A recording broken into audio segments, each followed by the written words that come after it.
हफ्तों से डॉक्टर जाकिर नाइक चर्चा में है। ढाका बेकरी के अटैक में एक उग्रवादी ने कहा कि वो इनकी तकरीरों से प्रेरणा लेते हैं। इन सब पर चर्चा करने के लिए हमारे साथ हैं डॉक्टर जाकिर नाइक। एक महत्वपूर्ण बात ये भी है कि ये पहली बार है कि डॉक्टर जाकिर नाइक किसी भी चैनल को इन हादसों के बाद, इस कंट्रोवर्सी के बाद इंटरव्यू दे रहे हैं। नाइक साहब, आपको इस बात का मुझे लगता है एहसास होगा कि हिंदुस्तान में आपको लेके एक बड़ा बवाल मच गया है। ढाका बेकरी पे जो अटैक हुआ उसमें एक उग्रवादी ने कहा कि वो आपसे और आपकी तकरीरों से इंस्पिरेशन लेता है, प्रेरणा लेता है। इस इंटरव्यू के पहले मैं कहना चाहता हूँ कि अक्सर मैं तकरीर करता हूँ अंग्रेज़ी में और मेरी तालीम पूरी अंग्रेज़ी में हुई, तो उर्दू और हिंदी पे इतनी महारत नहीं है, तो अगर इसमें कुछ गलतियाँ होंगी तो उसके लिए माफ़ी चाहता हूँ। जहाँ तक कि आपने कहा कि एक ढाका के टेररिस्ट में से इंस्पायर हुआ, उसके बारे में क्या कहना चाहता हूँ मैं।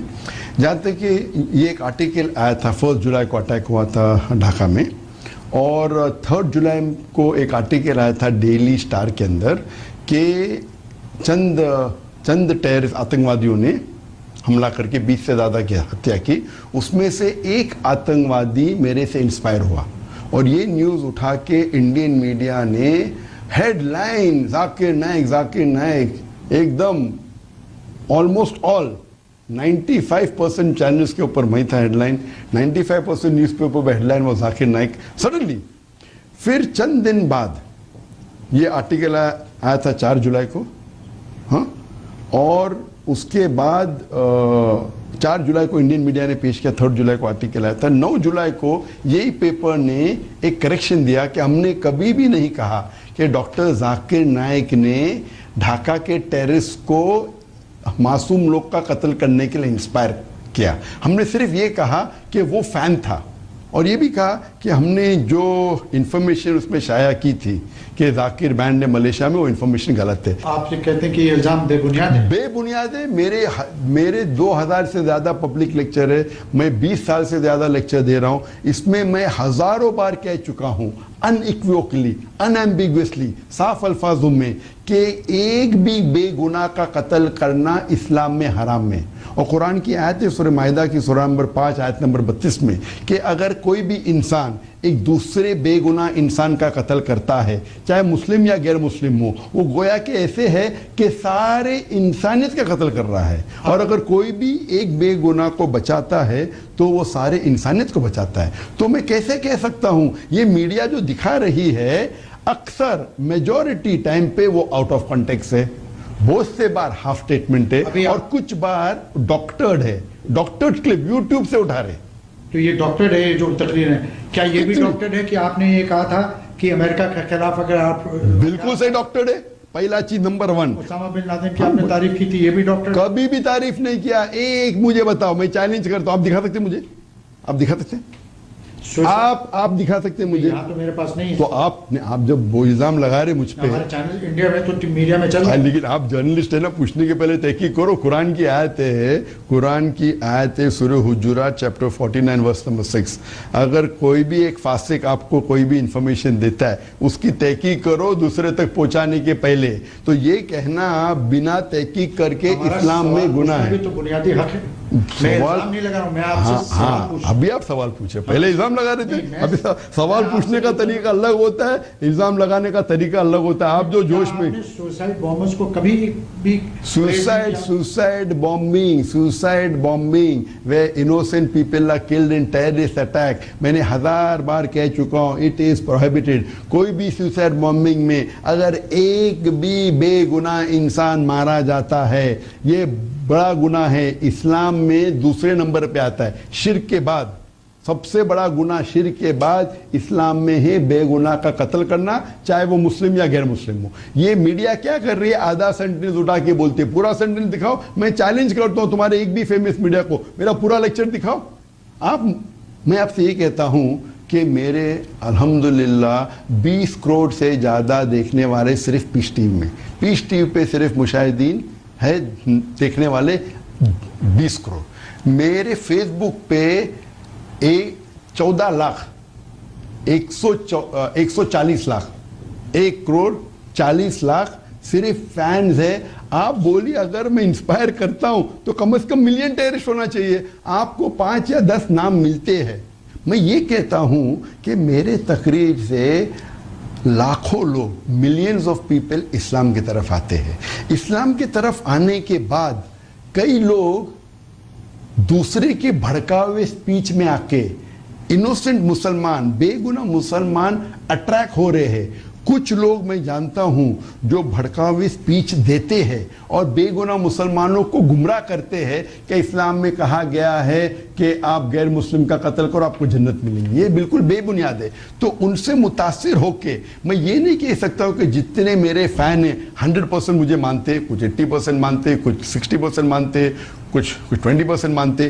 तो इस्लाम के करीब लेके आने के बाद वो दूसरे लोग के तकरीर से मुतासिर होकर अगर गलत काम करते तो मुझे थोड़ी दोषी गिरा सकते। जाकिर साहब, आप पीस टीवी की बात कर रहे थे। आपको पता है हिंदुस्तान में लोग क्या कहते हैं?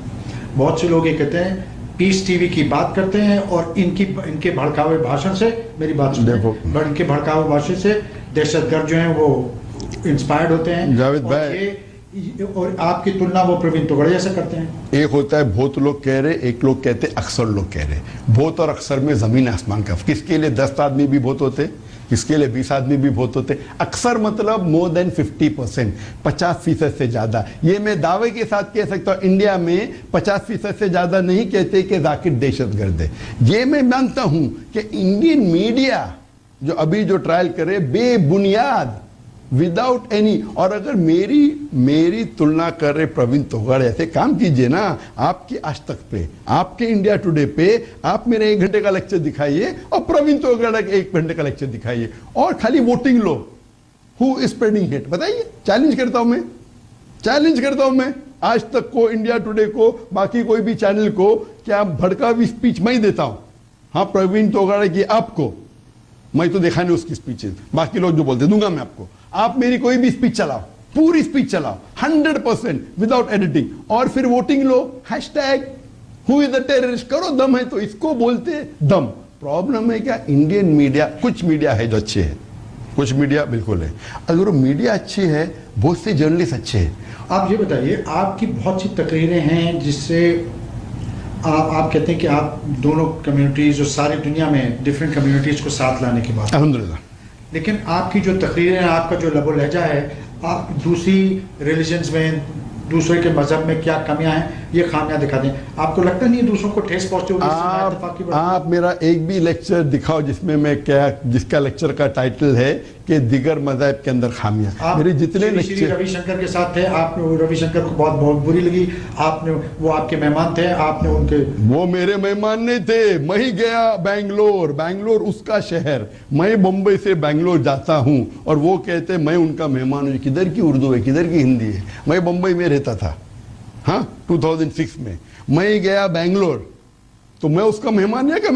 वो मेरा मेहमान है। कोई भी मजहब को मैं नीचे नहीं गिराता हूं। कुरान की आयत है सूरह नाम में, सूरह नंबर 6 आयत नंबर 108 में, कि आप कोई भी दूसरे मजहब के खुदाओं को गाली मत दो, नहीं तो जहालत में वो अल्लाह को गाली देंगे। आप क्यों कहते हैं कि प्रसाद खाना हराम है? तो प्रसाद खाना हराम है, वो अलग मकसद है। मैं प्रसाद खाना हराम करते हुए ये नहीं कहा कि बाकी मजहब को कभी गाली नहीं दी।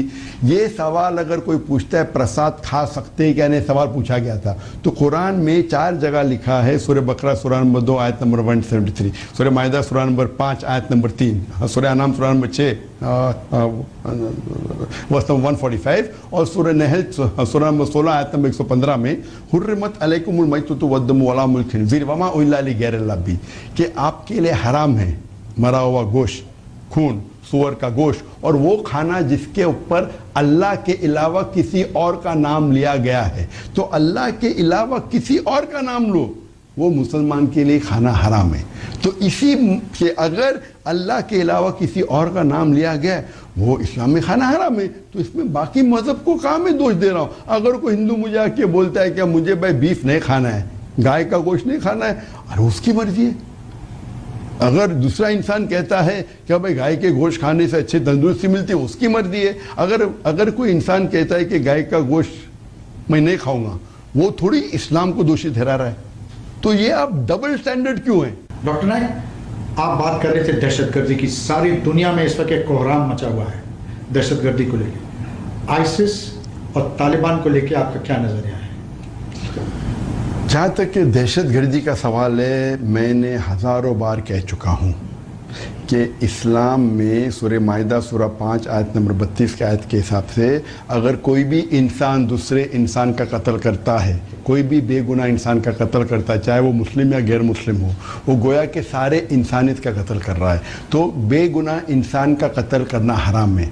जितने भी दहशतगर्द अटैक्स हुए दुनिया में जिसमें बेगुनाह लोग मारे गए या बेगुनाह लोग इंजर्ड हुए, ये इस्लाम के मुताबिक हराम है। मैं इसे कंडेम करता हूँ। जो फ्रांस में और जो और जगहों पर हो रहा जी, अरे भाई मैं बोल चुका हूँ, जिधर भी, चाहे फ्रांस में हो, चाहे ढाका में हो, चाहे न्यूयॉर्क में हो, चाहे बम्बई में हो, चाहे लंदन में हो, और मैं कंडेम कर चुका हूँ। मैं कंडेम कर चुका हूँ 9/11 जहाँ 3000 अमेरिकन मारे गए, वो मैं कंडेम करता हूँ। लंदन में जहाँ 50 से ज़्यादा लंदन ट्यूब बॉम्ब में मारे गए, मैं कंडेम करता हूँ। बॉम्बे में 180 से ज़्यादा लोग मारे गए, मैं कंडेम करता हूँ। लेकिन जो बेगुनाह हज़ारों लोग अफगानिस्तान में मारे गए, इराक में, पैलेस्टाइन में, उसको भी कंडेम करता हूँ। आपने कहा ऐसे इसकी मेरी क्या ख्याल है? मैं कहता हूँ, अगर मैं कहूँगा कि मैं अमेरिका का प्रेसिडेंट हूँ, आप अपने चैनल पे कहेंगे कि मैंने अमेरिकन प्रेसिडेंट को इंटरव्यू लिया जद्दा में, आप तो नहीं कहेंगे। आप कहेंगे आदमी झूठ बोल रहा है, यह आदमी ल्यूनेटिक है। तो जब ये ऑर्गेनाइजेशन अपने आप को इस्लामिक स्टेट कहती है और बेगुनाह लोग को मारती है, तो आप क्यों बोलते इस्लामिक स्टेट? मैं कहता हूँ मीडिया अनजाने में या अनजाने में ये नाम इस्लामिक स्टेट दिया गया है मुसलमानों के दुश्मनों ने, इस्लाम के दुश्मनों ने ये लक़ब दिया। मैं कहता हूँ मुसलमानों से, मैं कहता हूँ मुस्लिम मीडिया से, मैं कहता हूँ आम मीडिया से, आप इन्हें इस्लामिक स्टेट मत कहो, एंटी इस्लामिक स्टेट कहो। Anti Islamic state of Iraq and Syria, क्योंकि इस्लामिक स्टेट कोई भी बेगुनाह को मार ही नहीं सकता है। जब हम न्यूज़ में देते हैं कि आईसिस ने बेगुनाह लोग को मारा, हम ये कह रहे हैं कि ये इस्लामिक है। आप जब मुझे नहीं कह सकते कि मैं प्रेसिडेंट ऑफ अमेरिका हूँ, तो उनको क्यों इस्लामिक कहते हैं? आपका इस्लाम का इल्म कमज़ोर है। ये फिक्टिशियस नेम है, ये गलत नाम दे रहे हैं। तो हमें कहना चाहिए कि एंटी इस्लामिक स्टेट ने बेगुनाह लोग को मारा। तो मैं चाहता हूं कि अगले बार आज तक और इंडिया टुडे कभी भी इनका नाम लेंगी तो ये कहना चाहिए एंटी इस्लामिक स्टेट। अगर आप कहेंगे कितने लोग, अगर आप इस्लामिक कहेंगे तो एक आदमी, एक बच्चा देखेगा, अरे इस्लामिक स्टेट ये कर रहा है और इस्लाम में इसकी इजाजत है, तो वो बेगुनाह मुसलमान भी दहशतगर्द बनेगा। इसके जिम्मेदार कौन? मीडिया, क्योंकि मीडिया बता रही है कि इस्लामिक स्टेट। अगर मीडिया ये कहने लगी कि ये एंटी इस्लामिक स्टेट है और वो ऐसे हरकत कर रहा है जो इस्लाम में अलाउड नहीं है, तो शायद लोग गुमराह नहीं होंगे। मीडिया की गलती है। आप ये कहते हैं कि आपके ऊपर जो इल्जाम है वो बेबुनियाद है। बिल्कुल 100% बात है। तो हम जद्दा में ये इंटरव्यू क्यों कर रहे हैं? आप हिंदुस्तान वापस आइए। हिंदुस्तान, आप हिंदुस्तानी पासपोर्ट होल्ड करते हैं, आप हिंदुस्तानी पासपोर्ट आइए, हिंदुस्तान आइए। अगर आपको डर नहीं है वहाँ, आपको शायद पता नहीं कि मैं नॉन रेसिडेंट इंडियन हूँ। NRI जैसा लफ्ज आप जानते हैं? Non resident. मेरे पास रेसिडेंट परमिट है सऊदी अरेबिया का और यूएई का और कई कंट्री का। अक्सर, आज ने कई सालों से अक्सर मैं इंडिया के बाहर रहता हूँ। फिर भी जब मुझे पता चला कि इंडिया मीडिया मैलाइन कर रही है, मैंने कहा अच्छा मैं 1.5 दिन के लिए आऊँगा, 11 तारीख को आऊँगा, 12 तारीख को प्रेस कॉन्फ्रेंस दूंगा, फिर वापस मेरे काम पे वापस आ जाऊँगा। लेकिन हमको हॉल नहीं मिला, बुकिंग किए, कैंसिल कर दिए, सेकेंड हॉल के कैंसिल किए, 4 स्टार ने, उनको प्रेशर आ गया, तो मैंने मदीना के जरिए मैंने स्काइप के ऊपर लाइव इंटरव्यू लिया। उधर 100 लोग थे, तकरीबन 60-70 मीडिया थे। आपको गवर्नमेंट की किसी भी एजेंसी ने तलब किया है? क्या किसी ने कोई आपकी इंक्वायरी की है? मुझे, और अगर जरूरत पड़ी तो क्या आप भारत आने पे और सवालों का जवाब देने पे तैयार हैं? मैं मीडिया ट्रायल के लिए आने के लिए बेबुनियाद समझता हूँ। लेकिन अगर अब आज तक के कोई भी ऑफिशियल इंडियन इन्वेस्टिगेशन एजेंसी ने लास्ट 2 हफ्ते में मुझे कांटेक्ट किया नहीं। और आपको ये कहना चाहता हूँ, मीडिया जो बेबुनियाद जाकिर वॉज इंटरोगेटेड, सब झूठे। मेरे पूरे जिंदगी में एक बार भी कोई भी इंडियन ऑफिशियल एजेंसी ने मुझे इंटरोगेट नहीं किया। एक बार सिर्फ गया था जब बेबुनियाद इल्जाम लगा था, बेल के लिए मैं कुल्ला पुलिस स्टेशन गया था। उसके अलावा मैं एक बार भी, मुझे एक भी गवर्नमेंट ऑफिशियल ने इंटरोगेट नहीं किया। वो अलग बात है, क्या मैं कई पुलिस कमिश्नर को मिला हूँ, जॉइंट कमिश्नर को मिला हूँ, एडिशनल कमिश्नर को मिला हूँ, एंटी टेररिज्म डिपार्टमेंट हेड को मिला हूँ, इंडिया में मिला हूँ, बाहर मिला हूँ, क्योंकि I am a public figure. मैंने इवन हैदराबाद में 2 बार तकरीर की, तो क्या टेररिस्ट को बुला रहे लोग तकरीर करने के लिए? तो इंडियन मीडिया अगर ये बेबुनियाद इल्जाम लगा रही है, लेकिन अगर इंडियन गवर्नमेंट मेरे बारे में कोई भी सवाल मुझे पूछना चाहता हूं, मैं बिल्कुल तैयार हूं। I am ready to cooperate not only with Indian government, with any government agency in the world. अगर मेरे वजह से एक भी टेररिस्ट पकड़ा जा सकता हूं, मैं कोऑपरेट करने को तैयार हूं। डॉक्टर जाकिर नाइक जी, आपका इस जो प्रेजेंट सरकार है भारत की, उसके बारे में क्या नजरिया है?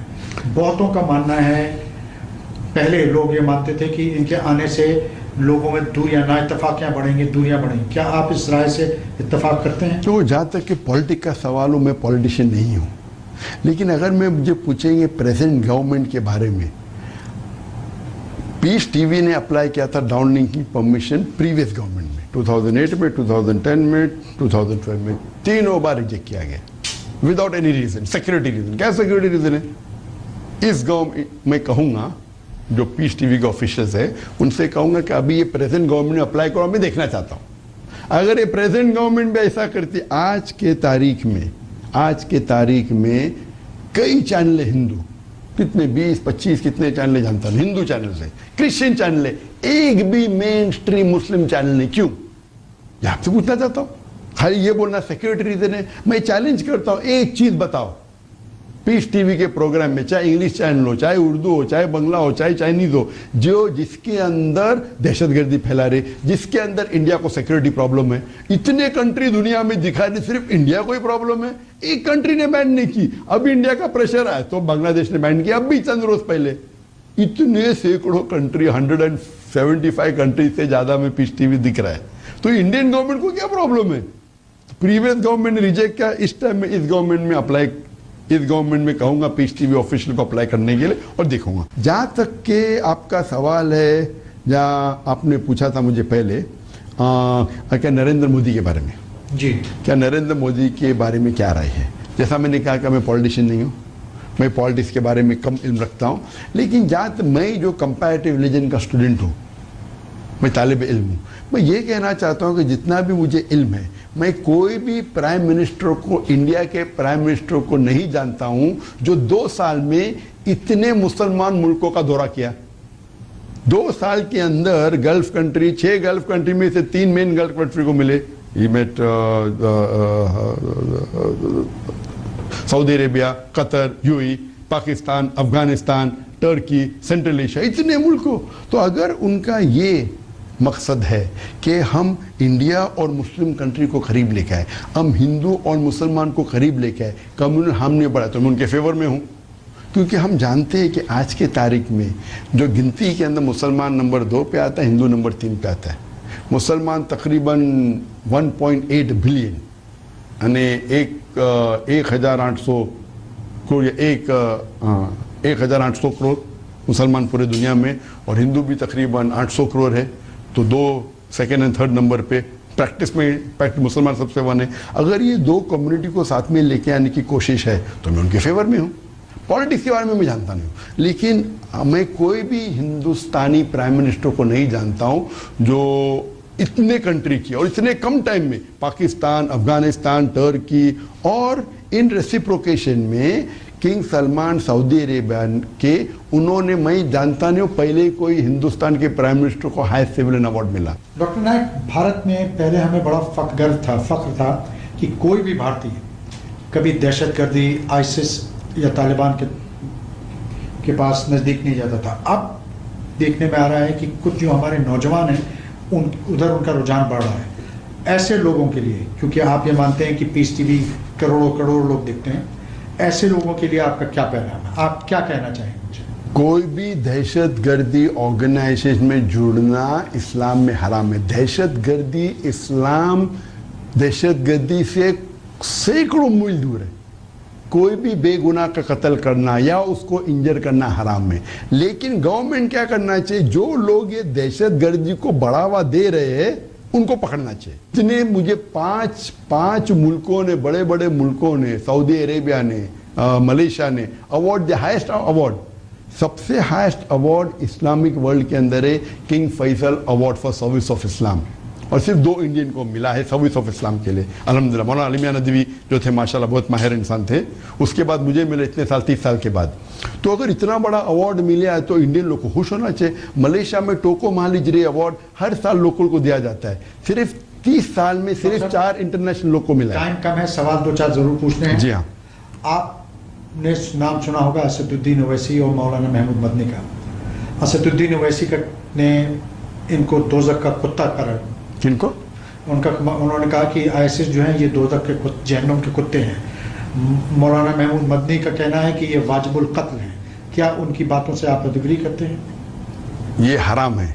अब भी वो दोज़ख के कुत्ते उनने कहा, उनके हिसाब से सही होगा। ये बिल्कुल आईएसआईएस में कहूँगा नहीं, एंटी आईएसआईएस कहूँगा। उनने आईएसआईएस कहा, मैं इस लेबल से इत्तेफाक रखता ही नहीं। एंटी आईएसआईएस जो है वो बिल्कुल हराम है, उनको पकड़ना चाहिए और उनसे कड़ी से कड़ी सजा देना चाहिए। और इस्लाम में बेगुनाह लोग का कत्ल करना और बेगुनाह लोग को इंजर भी करना हराम है। लेकिन मैं एंटी आईएसआईएस कहूँगा, आईएसआईएस नहीं कहूँगा। डॉक्टर नायक, भारत में 2 मुख्य मुद्दे हैं मुसलमानों को लेकर। एक है यूनिफॉर्म सिविल कोड का और ख़ास तौर से औरतों के हुकूक को लेकर। ट्रिपल तलाक जो ज़बानी टेलीफोन के ज़रिए SMS के ज़रिए मर्द अपनी बीवियों को कर देते हैं, आपका क्या इसमें मानना है? क्या आप इसके फेवर में हैं? क्या आपका ये मानना है कि यूनिफॉर्म सिविल कोड आना चाहिए और ये ट्रिपल तलाक जो है ये ख़त्म होना चाहिए? जहाँ तक कि ख़वातीन के हुकूक का सवाल है, मैंने कई लेक्चर दिए हुए इंग्लिश में, उर्दू में भी, हिंदी में भी, कि ख़वातीन के हुकूक के बारे में। जहाँ आपने कहा ट्रिपल तलाक, इसके अंदर उलमा की दो राय है। कुछ उलमा कहते हैं कि ट्रिपल तलाक देंगे तो एक साथ में तो 3 तलाक हो जाते, उसके बाद आप उससे शादी नहीं कर सकते। कुछ उलमा कहते हैं कि ट्रिपल एक बार 3 बार को या 10 बार को एक ही मानी जाती। मैं उन उलमा में मानता हूँ, मेरे जितना भी मेरा स्टडी है, आप 3 दो या 10 दो वो एक ही मानी जाती है। और एक बार तलाक होने के बाद, तलाक होने के लिए 3 महीना लगता है, 3 महीने के बाद तलाक मुकम्मल होता है। 3 महीने के पहले आप अगर उनको चाहते हो तो रुजू कर सकते हैं उनको, और तलाक के बाद मेंटेनेंस भी तो मिलना चाहिए। बिल्कुल से तलाक नहीं, तलाक के बाद जो महर है वो मिलता है, महर मिलता है। और अगर तलाक होने के बाद फिर से शादी करना चाहते कर सकते हैं। लेकिन ये जो वर्बली, जो SMS के जरिए, जो वर्बी करो, कुछ भी करो, 3 बार भी करो, एक होता है। 3 महीने के अंदर आप रुजू करना चाहते हैं तो रुजू कर सकते हैं। इसमें इख्तिलाफ है उलमा का, उलमा का इख्तिलाफ। यूनिफॉर्म सिविल कोड जहाँ तक के है, अगर यूनिफॉर्म सिविल कोड रखना चाहते हैं और पैनल पे ऐसे लोग रखो जो अनबायस्ड है, बिना कोई हक की बात करते हैं, और अगर हम चेक करना चाहिए कौन सा लॉ सबसे बेहतर है। और मैं चाहूँगा, दो मैं तालिब इल्म हूँ इस्लाम का, मैं कोई स्कॉलर नहीं, मैं कोई मुफ्ती नहीं हूँ, लेकिन इस्लाम की तरफ से मैं आर्ग्यू करूँगा। और अगर आप खुले जहन से देखेंगे, इस्लाम के जितने भी लॉ है अगर आप अप्लाई करेंगे उसमें आपको रिजल्ट मिलता है। इसीलिए सबसे लीस्ट आप अमेरिका देखो, इतना एडवांस मुल्क है, सबसे ज़्यादा रेप कोई कंट्री में किसमें है? अमेरिका में। Every 22 second 1 rape. हम जब से बात कर रहे हैं इंटरव्यू में 10 मिनट के अंदर, तो कितने ये है कि यूनिफॉर्म होना चाहिए लेकिन सही होना चाहिए। अब मैं इस्लाम की तरफ से आऊँगा, और मैं समझता हूँ जितने भी इस्लाम के अंदर लॉज है वो यूनिवर्सल है, और अगर कोई इसको इम्प्लीमेंट करेगा सबसे बेहतरीन इंसानियत उसमें। Islam is the solution to the problems of humanity. कुरान के अंदर सारे प्रॉब्लम्स ऑफ ह्यूमैनिटी का हल है।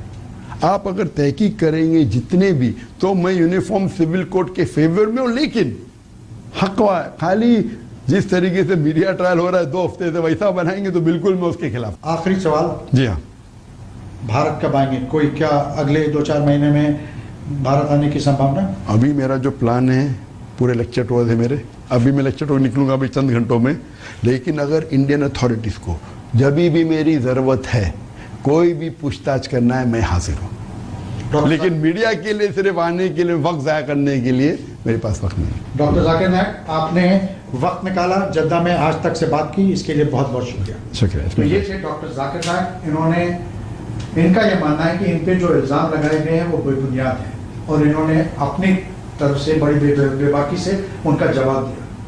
अब ये जनता के ऊपर है, हमारे दर्शक